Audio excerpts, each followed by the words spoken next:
Hello friend, this is Alpana Singh. तो चलिए friends, देखिए आज हम आप सभी लोगों के लिए सी टेट जनवरी 2024 के लिए आप लोगों के लिए हिंदी पेडागोजी की क्लास लेकर के आई हूँ। ठीक है, जिसे हम लोग हिंदी में हिंदी शिक्षण बोलते हैं। ठीक है, ये आपके जितने भी क्वेश्चन होंगे फ्रेंड्स, यानी कि हमारा जो 15 क्वेश्चन है आज का, ये आपके एनसीईआरटी प्लस पेडागोजी बेस पर होंगे। ठीक है, और जो हमारा टारगेट रहेगा फ्रेंड्स कि हम लोग हिंदी पेडागोजी में अपने आउट ऑफ 15 में 15 कर पाएँ। ठीक है, तो चलिए फ्रेंड्स, इसी टारगेट को ध्यान रखते हुए सबसे पहले जो लोग चैनल को लाइक एंड सब्सक्राइब नहीं किए हैं वे लोग कर लीजिए। चैनल है लर्न विथ अल्पना। ओके, तो चलिए फ्रेंड्स, सबसे पहले हम लोग अपने पहले क्वेश्चन की ओर चलेंगे। और एक लाइक, एक शेयर, एक सब्सक्राइब, ठीक है, आप सभी लोग करते रहिएगा। ठीक है, अपने दोस्तों को भी करिए ताकि सभी लोगों को हेल्प मिल सके। अपने व्हाट्सएप, फेसबुक, इंस्टा, टेलीग्राम, ठीक है, जिस भी माध्यम से आप अपने दोस्तों से जुड़े हैं फ्रेंड्स, वहां पर आप जा करके शेयर कर सकते हैं। ठीक है, तो चलिए सबसे पहले क्वेश्चन देखेंगे हम लोग हिंदी शिक्षण का कि क्या है। ठीक है, तो देखिए जो पहला क्वेश्चन है फ्रेंड्स वो है कि भाषा के संबंध में कौन सा कथन सही नहीं है। ध्यान दीजिएगा, नॉट वाले क्वेश्चन पूछे गए हैं फ्रेंड्स कि कौन सा संबंध भाषा के कथन में, ठीक है,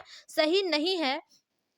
तो पहला आपका ऑप्शन है कि भाषा की भाषिक विविधता एक जटिल चुनौती है। दूसरा है बहुभाषिकता बच्चे की अस्मिता का निर्माण करती है। थर्ड ऑप्शन है भाषाएं आपस के संपर्क संवाद करती हैं। और चौथा है कि भाषागत विविधता एक समस्या है। तो देखिए फ्रेंड्स, आपसे जो क्वेश्चन पूछा गया है कि भाषा के संबंध में कौन सा कथन सही नहीं है, ठीक है, तो देखिए फ्रेंड्स, जो आपकी भारत की भाषिक विविधता है, ठीक है, वो एक जटिल चुनौती है, जो कि बिल्कुल सही है। ठीक है, और जो बहुभाषिकता वाले बच्चे होते हैं फ्रेंड्स, वो अपनी अस्मिता का निर्माण करती हैं। ठीक है, तो ये भी आपका करेक्ट हुआ। जो भाषा आपस के संपर्क में यानी कि संवाद करती हैं, ये भी बिल्कुल करेक्ट होगा। जो गलत है फ्रेंड्स वो आपका ऑप्शन नंबर 4 है कि भाषागत विविधता एक समस्या है, जो कि ऐसा बिल्कुल नहीं है कि जो आपकी भाषागत विविधता है ये एक समस्या है। ठीक है, तो जो गलत है वही सही होगा, क्योंकि हमसे पूछा ही गलत था। ठीक है, तो चलिए अगले क्वेश्चन की ओर चलेंगे। यहाँ पर राइट ऑप्शन 4 आपका बिल्कुल करेक्ट था फ्रेंड्स। ठीक है, क्वेश्चन है आपका अगला कि नेहा अपनी बात कहते समय अपनी मातृभाषा के शब्दों का प्रयोग करती है। ठीक है,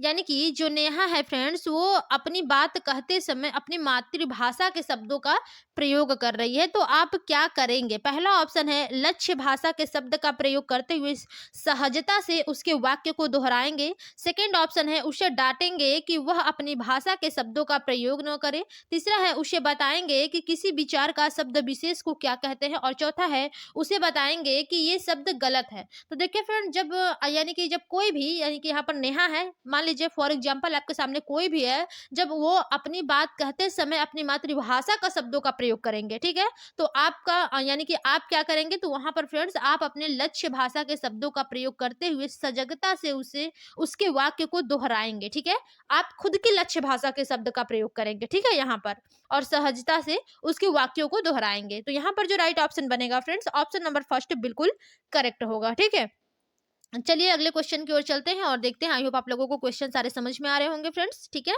देखिए क्वेश्चन है कि भाषा की कक्षा में यह जरूरी है कि, ठीक है, आपकी भाषा की कक्षा में क्या जरूरी होना चाहिए, चलिए देखते हैं।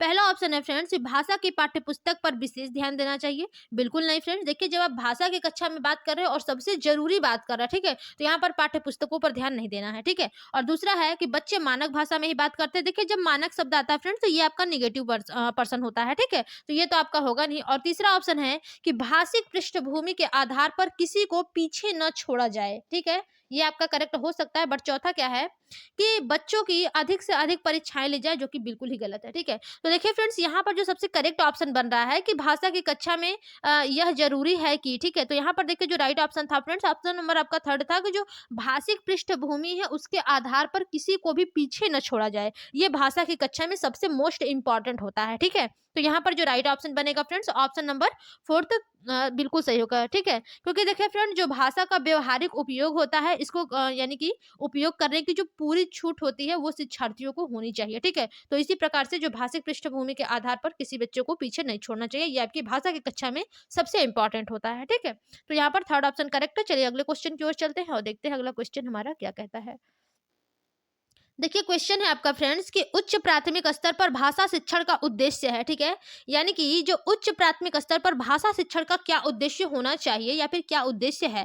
पहला ऑप्शन है व्याकरण के नियमों को कंठस्थ कराना। देखिए कंठस्थ कराना तो यहाँ पर ये आपका निगेटिव होता है। ठीक है, मैंने पहले ही बताया है आपको। सेकेंड ऑप्शन है कि भाषा के विभिन्न संरचनाओं का यांत्रिक अभ्यास अभ्यास करना भी फ्रेंड्स, ये आपका रट्टाफिकेशन में आ जाएगा। ठीक है, तो ये यांत्रिक अभ्यास जो है, ठीक है, ये आपका निगेटिव होगा। तीसरा है आपका कि सभी साहित्यिक विधाओं में लेखन की कुशलता विकसित करना। देखिए यहाँ पर इंपॉर्टेंट नहीं है आपकी लेखन की कुशलता का विकसित होना, क्योंकि यहाँ पर भाषा शिक्षण के उद्देश्य की बात की जा रही है, ठीक है। और चौथा फ्रेंड्स है आपका क्वेश्चन ऑप्शन कि भाषा की बारीकी और सौंदर्य बोध को समझने की क्षमता का विकास। देखिए हमने आपको बताया है जहां पर बोधात्मक आता है यानी कि समझना, ठीक है, अंडरस्टैंडिंग, ठीक है, ये आपका सबसे पॉजिटिव आंसर होता है, ठीक है। तो यहाँ पर जो राइट ऑप्शन होगा फ्रेंड्स कि उच्च प्राथमिक स्तर पर भाषा शिक्षण का उद्देश्य है, तो आपका राइट ऑप्शन होगा ऑप्शन नंबर 4 कि भाषा की बारीकी और सौंदर्य बोध को समझने की क्षमता का विकास करना। ओके फ्रेंड्स, तो यहाँ पर जो राइट ऑप्शन बनेगा आपका ऑप्शन नंबर 4 बिल्कुल करेक्ट होगा। ओके, चलिए अगले क्वेश्चन की ओर चलते हैं और देखते हैं फटाफट से हमारा अगला क्वेश्चन क्या कहता है, ठीक है। देखिए क्वेश्चन है कि भाषा शिक्षण में पाठ्य पुस्तकों के अतिरिक्त कौन सा सबसे कम प्रभावशाली है। ध्यान देना है, जो सबसे आपका कम यानी कि जो निगेटिव वाले ऑप्शन होंगे, जो सबसे कम प्रभावशाली होगा फ्रेंड्स, उसी ऑप्शन को आपको टिक करना है, ठीक है। यानी कि भाषा शिक्षण में जो पाठ्य पुस्तक है उसके अतिरिक्त सबसे कम प्रभावशाली है। पहला ऑप्शन है प्रश्नों के उत्तर लिखना, दूसरा ऑप्शन है संवाद अदायगी, तीसरा है परिचर्चा करना और चौथा है घटना वर्णन करना, ठीक है। तो देखिए फ्रेंड्स यहाँ पर जो सबसे कम आपका प्रभावशाली होगा वो आपके प्रश्नों के उत्तर लिखना होगा भाषा शिक्षण में, ठीक है, पाठ्य पुस्तकों के अतिरिक्त, ठीक है। यानी कि पाठ्य पुस्तक तो होता ही है और इसके अतिरिक्त जो सबसे कम प्रभावशाली होगा वो आपके प्रश्नों को उत्तर लिखना होगा, ठीक है। देखिए फ्रेंड, जब भाषा शिक्षण की बात आती है तो वहां पर आप अपना संवाद करेंगे, परिचर्चा करेंगे, ठीक है, घटना का वर्णन करेंगे, तो ये आपका सबसे अच्छा होता है। और जो आपका प्रश्नों का उत्तर लिखना होता है ये आपका सबसे कम प्रभावशाली होता है, ठीक है। तो चलिए राइट ऑप्शन आपका फर्स्ट बिल्कुल करेक्ट था। अगले क्वेश्चन की ओर चलते हैं और देखते हैं क्वेश्चन क्या है, ठीक है। देखिए क्वेश्चन है आपका फ्रेंड्स कि हर व्यक्ति को मैंने ही सच्चाई दिखाई, ठीक है, हर व्यक्ति को मैंने ही सच्चाई दिखाई वाक्य पर चर्चा करने का उद्देश्य, यानी कि इस वाक्य पर जो चर्चा की जा रही है इसका क्या उद्देश्य है।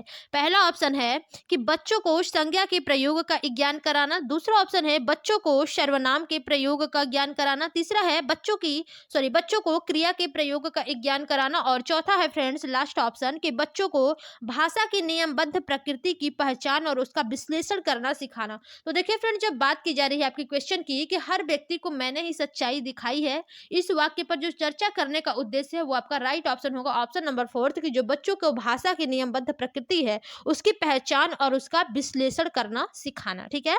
तो राइट ऑप्शन क्या होगा फ्रेंड्स, ऑप्शन नंबर 4 बिल्कुल करेक्ट होगा। ओके, चलिए अगले क्वेश्चन की ओर चलते हैं, देखते हैं क्या है क्वेश्चन। देखिए क्वेश्चन है कि लेखन क्षमता का विकास करने के संदर्भ में आपके लिए सबसे अधिक महत्वपूर्ण है, यानी कि जब लेखन क्षमता की विकास कर रहे हैं फ्रेंड्स, ठीक है, तो इसके संदर्भ में जो आपके लिए सबसे महत्वपूर्ण यानी कि जो सबसे इंपॉर्टेंट आपका ऑप्शन होगा वो क्या होगा। पहला ऑप्शन है सुंदर लेख का अभ्यास, दूसरा है मानक वर्तनी का प्रयोग, तीसरा है सुनी पढ़ी और समझी हुई बातों की स्वाभाविक लिखित अभिव्यक्ति और आपका चौथा है दिए हुए बिंदुओं और निर्देशों के आधार पर होगा, ठीक है, निर्देशों के आधार पर निबंध लिखना। तो देखिए फ्रेंड, जब आपसे लेखन क्षमता के विकास करने के संदर्भ में बात की जा रही है कि जो आपके लिए सबसे महत्वपूर्ण होगा, ठीक है, वो क्या होगा, तो वो आपका ऑप्शन नंबर 3 बिल्कुल करेक्ट होगा कि सुनी पढ़ी और समझी हुई बातों की स्वाभाविक लिखित अभिव्यक्ति ही आपके लेखन क्षमता के विकास करने के संदर्भ में सबसे अधिक महत्वपूर्ण है, ठीक है। तो यहाँ पर जो राइट ऑप्शन है फ्रेंड्स बिल्कुल करेक्ट होगा। ओके, चलिए अगले क्वेश्चन की ओर चलेंगे और देखते हैं क्वेश्चन क्या है, ठीक है। देखिए क्वेश्चन है फ्रेंड्स अगला आपका कि भाषा की पाठ्य पुस्तकों में हिंदी तर, ठीक है, भाषा की पाठ्य पुस्तकों में हिंदी तर भाषाओं को भी जगह मिलनी चाहिए, ठीक है, इस कथन के समर्थन में कौन सा तर्क काम करेगा। यानी कि जो फ्रेंड्स आपकी भाषा की पाठ्य पुस्तक है इसमें हिंदी तर भाषाओं को भी जगह मिलनी चाहिए, ठीक है, तो इस कथन के समर्थन में कौन सा तर्क काम करेगा। पहला ऑप्शन है इससे भाषाओं के बीच द्वंद्व नहीं होगा, ठीक है, और दूसरा ऑप्शन है कि इससे भाषागत विविधता को सही रूप से संबोधित किया जा सकता है और तीसरा है आपका कि इससे भारत की सभी भाषाओं को स्थान दिया जा सकेगा और चौथा है इससे त्रिभाषा सूत्र का पालन किया जा सकता है। तो यहाँ पर देखिए फ्रेंड, जो आपकी पाठ्य पुस्तकों में हिंदी तर भाषाओं को भी जगह मिलनी चाहिए, ठीक है, तो जो सबसे अच्छा तर्क काम करेगा ये आपका भाषागत विविधता होगा। ये आपका पॉजिटिव वर्ड होता है, ध्यान दीजिएगा एक बार, ठीक है, कि जो इससे भाषागत विविधता है, ठीक है, उसको सही रूप से संबोधित किया जा सकता है, ठीक है। तो यहाँ पर जो राइट ऑप्शन बनेगा ऑप्शन नंबर 2 बिल्कुल करेक्ट होगा। ओके, चलिए अगले क्वेश्चन की ओर चलते हैं और देखते हैं क्वेश्चन क्या कहता है। देखिए क्वेश्चन है कि पूरक पठन सामग्री का उद्देश्य है, ठीक है। जो पूरक पठन सामग्री है उसका क्या उद्देश्य है। पहला ऑप्शन है भाषा की नियमबद्धता को सिखाना, दूसरा है शिक्षक की सहायता से बच्चों को पढ़ना सिखाना, तीसरा है द्रुत गति से पठन की योग्यता का विकास करना और चौथा है सहपाठियों की सहायता से पढ़ना। तो देखिए फ्रेंड्स, आपके जो पूरक पठन सामग्री होता है ये आपके प्रीवियस ईयर क्वेश्चन पेपर में पूछा हुआ है, ठीक है। तो इसका जो उद्देश्य होता है द्रुत गति से पठन की योग्यता का विकास करना ही आपकी पूरक पठन सामग्री का उद्देश्य होता है, ठीक है। देखिए फ्रेंड्स, यदि जो शिक्षार्थी हैं, ठीक है, वो रोचक पाठ को पढ़ने को मिल सके, ठीक है, यानी कि उनको रोचक पाठ पढ़ने को मिल सके तो वो बार बार उसे पढ़ने के लिए प्रेरित होते हैं, जिससे कि उनकी पढ़ने की जो क्षमता है, ठीक है, उसमें गति व अभिव्यक्ति में उसके सुधार होता है, ठीक है। तो जो राइट ऑप्शन होगा ऑप्शन नंबर थर्ड बिल्कुल करेक्ट होगा। चलिए अगले क्वेश्चन की ओर चलते हैं, और दो ऑप्शन आपके नीचे हैं, कोई बात नहीं, हम लोग वहीं पे जाकर देख लेंगे, ठीक है। देखिए क्वेश्चन है कि हिंदी भाषा के प्रश्न पत्र में आप किस सवाल को सबसे बेहतर मानते हैं, ठीक है। आपको बताना है कि जो हिंदी प्रश्न पत्र के जो सवाल होते हैं, यानी कि जो हिंदी क्वेश्चन पेपर के आपके सवाल होते हैं, सबसे बेहतर आप किसे मानेंगे। पहला ऑप्शन है संज्ञा को परिभाषा बताइए। यहाँ पर संज्ञा की परिभाषा होना चाहिए, ठीक है, यहाँ पर की होना चाहिए। चलिए कोई बात नहीं, 1 मिनट सॉरी फ्रेंड्स। दूसरा ऑप्शन है कि लाल बहादुर शास्त्री के बचपन का क्या नाम था, ठीक है। और थर्ड ऑप्शन है यहाँ पर कि बाबा भारती क्यों उदास थे, और चौथा है अगर आप बाबा भारती की जगह होते तो क्या करते, ठीक है। तो यहाँ पर देखिए फ्रेंड्स, जब कि हिंदी भाषा की बात की गई है कि जो हिंदी भाषा के क्वेश्चन पेपर होते हैं उसमें आप किस सवाल को सबसे बेहतर मानते हैं, ठीक है। तो जब सबसे बेहतर मानने की बात होगी फ्रेंड्स, तो यहाँ पर आपका होगा कि अगर आप बाबा भारती की जगह होते तो आप क्या करते हैं। यहाँ पर देखिए फ्रेंड्स, आपकी खुद की थिंकिंग को देखना है कि आप क्या कर सकते हैं, ठीक है। जैसे कि आप यानी कि क्रिएटिविटी है कि नहीं, ठीक है, आप सृजनशील है कि नहीं, आप कितना आपके पास क्षमता है, कितना आप कुछ जानते हैं, ठीक है। यानी कि किसी चीज के बारे में यदि आपको पर्यावरण प्रदूषण के बारे में कहा जाए, ठीक है, तो उसमें आपको दे दिया जाए कि पर्यावरण प्रदूषण को कैसे रोका जा सकता है, ठीक है। तो यहाँ पर आप खुद की थिंकिंग लगाएंगे, और जहां पर फ्रेंड्स आप लोग समझ लीजिएगा, जहां पर खुद की थिंकिंग यूज करने की बात आती है वहां पर अपसारी चिंतन होता है, और वही ऑप्शन जो है आपका वो बिल्कुल करेक्ट होता है, ठीक है। तो देखिए फ्रेंड्स, जो राइट ऑप्शन होगा ऑप्शन नंबर फोर्थ आपका बिल्कुल करेक्ट होगा, और यहाँ से बेहतर आपको क्लास नहीं मिलेगी फ्रेंड्स, ठीक है। तो एक लाइक, एक सब्सक्राइब और एक शेयर आप लोग जरूर करिएगा। चलिए अगले क्वेश्चन की ओर चलेंगे, और हम आप लोगों को पक्का ये टारगेट दिखा करके क्वेश्चन यानी कि कर रहे हैं कि आप लोगों का जो क्वेश्चन पेपर है उसमें हिंदी पेडागोजी के 15 में 15 नंबर आपके आएंगे, ठीक है। बस आप लोग गद्यांश पर खुद की मेहनत करिएगा। यदि आप लोगों से नहीं होगा तो वो भी आप हम लोग को हमें कमेंट बॉक्स में कमेंट करके बताइए, हम आप लोगों को गद्यांश भी बताएंगे, ठीक है। तो चलिए यहाँ पर फोर्थ ऑप्शन बिल्कुल करेक्ट है फ्रेंड्स। अगले क्वेश्चन की ओर चलेंगे और देखते हैं हमारा अगला क्वेश्चन जो है वो क्या कहता है, ठीक है।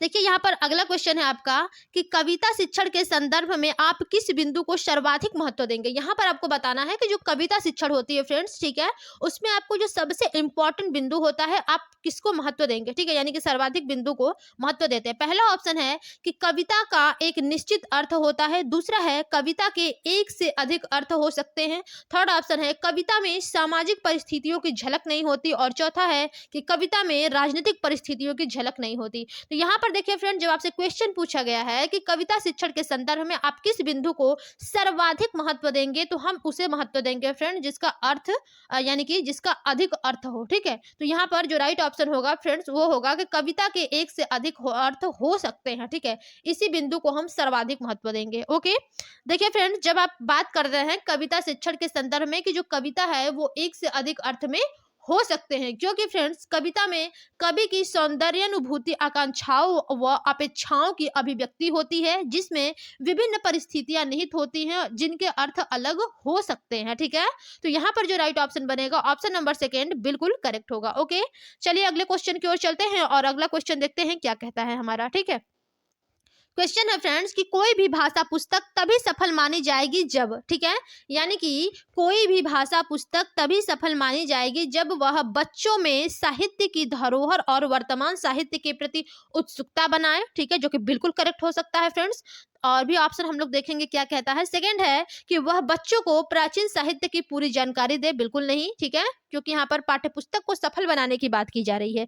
थर्ड ऑप्शन है कि वह बच्चों को व्याकरण के नियम से परिचित कराएं, और चौथा है वह बच्चों को केवल प्रसिद्ध साहित्य से परिचित कराएं। जो केवल आता है वो तो पहला ही निगेटिव होगा, और जो व्याकरण के नियमों से परिचित कराना होता है ये भी आपका निगेटिव होता है। ठीक है, तो यहाँ पर जब फ्रेंड्स आपसे बात आती है क्वेश्चन की कि कोई भी भाषा पुस्तक तभी सफल मानी जाएगी जब वह बच्चों में साहित्य की धरोहर और वर्तमान साहित्य के प्रति उत्सुकता बनाए। ठीक है, तो यहाँ पर जो मोस्ट इंपॉर्टेंट राइट क्वेश्चन का ऑप्शन होगा फ्रेंड्स, ऑप्शन नंबर फर्स्ट आपका बिल्कुल करेक्ट होगा। ओके, चलिए अब हम लोग अपने अगले क्वेश्चन की ओर चलेंगे और देखते हैं हमारा जो अगला क्वेश्चन है वो क्या कहता है। ठीक है, क्वेश्चन है आपका कि भाषा की कक्षा को एक समावेशी कक्षा बनाने के लिए यह आवश्यक है कि, यानी कि जब बात की जा रही है फ्रेंड्स आपकी भाषा की कक्षा को कि एक समावेशी कक्षा बनाने के लिए सबसे आवश्यक क्या है। ठीक है, पहला ऑप्शन है आपका कि पाठ्यक्रम को कम कर दिया जाए। ठीक है, ऐसा हो सकता है क्या कि पाठ्यक्रम को कम कर देंगे तो आपकी समावेशी कक्षा बन जाएगी एक भाषा की क्लास? तो ऐसा बिल्कुल नहीं है। ठीक है, दूसरा ऑप्शन है फ्रेंड्स कि भाषाई कुशलताओं का आकलन न किया जाए।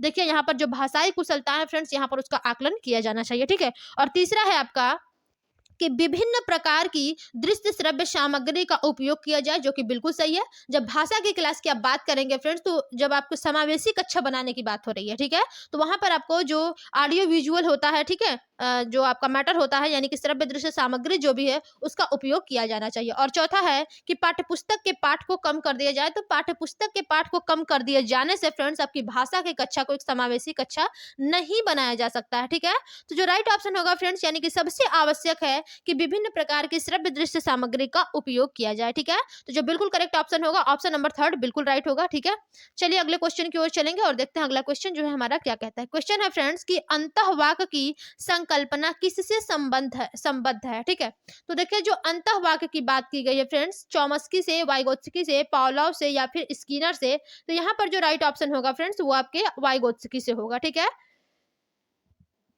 देखिए फ्रेंड जो अंतःवाक की संकल्पना है ये आपका किससे संबंधित है? वाइगोत्स्की से। ठीक है, इन्होंने देखिए फ्रेंड्स मानव के सांस्कृतिक तथा जैव विकास का सिद्धांत दिया है। ठीक है, तो यहाँ पर जो राइट ऑप्शन बनेगा ऑप्शन नंबर सेकंड बिल्कुल करेक्ट होगा। और चलिए आज के हम लोग टॉप 15 क्वेश्चन में लास्ट क्वेश्चन करेंगे। ठीक है, क्वेश्चन है आपका कि भाषा और चिंतन में संबंध होता है, यह कथन पहला ऑप्शन है पूर्णतः सही है, दूसरा है आंशिक रूप से सही है, और तीसरा है पूर्णतः गलत है, और चौथा है व्यर्थ है। तो देखिए फ्रेंड जो भाषा और चिंतन है, ठीक है, ये चिंतन में संबंध होता है, तो यह कथन जो है वो आपका पूर्णतः सही है। ठीक है, भाषा और चिंतन में फ्रेंड संबंध होता है, ठीक है, और ये कथन आपका पूर्णतः सही है, क्योंकि देखिए फ्रेंड जो चिंतन होता है वो वाणी के साथ घनिष्ठ संबंध रखते हुए मूर्त रूप ग्रहण करता है। ठीक है, और उसका परिणाम भाषा के रूप में व्यक्त होता है। ठीक है, तो यहाँ पर जो राइट ऑप्शन बनेगा ऑप्शन नंबर फर्स्ट बिल्कुल करेक्ट बनेगा फ्रेंड्स। और ऐसे ही क्लास से जुड़ने के लिए आप लोग कंटिन्यू हमारे चैनल पर फ्रेंड जुड़े रहिए। ठीक है, और आपने जो क्वेश्चंस हैं प्रीवियस ईयर क्वेश्चन पर आधारित आपके ये क्वेश्चन है, और कुछ इसमें जो क्वेश्चन है वो आपके प्रीवियस ईयर क्वेश्चन पेपर में पूछे गए भी हैं। ठीक है, तो कंटिन्यू फ्रेंड्स हमारे चैनल पर बने रहिए। जो लोग अभी तक लाइक एंड सब्सक्राइब नहीं किए चैनल वे लोग कर लीजिए। चैनल है लर्न विथ अल्पना, और अपने सभी दोस्तों को फ्रेंड शेयर भी करते रहिए। साथ ही साथ आप लोग हमें उतना ही प्यार दीजिए जितना हम आप लोगों को प्यार देते हैं। ठीक है, इसी की उम्मीद में फ्रेंड्स चलिए आज की क्लास में बस इतना ही। मिलेंगे अपने एसएसटी की क्लास में अगली क्लास में। ठीक है, तब तक के लिए धन्यवाद, बाय बाय।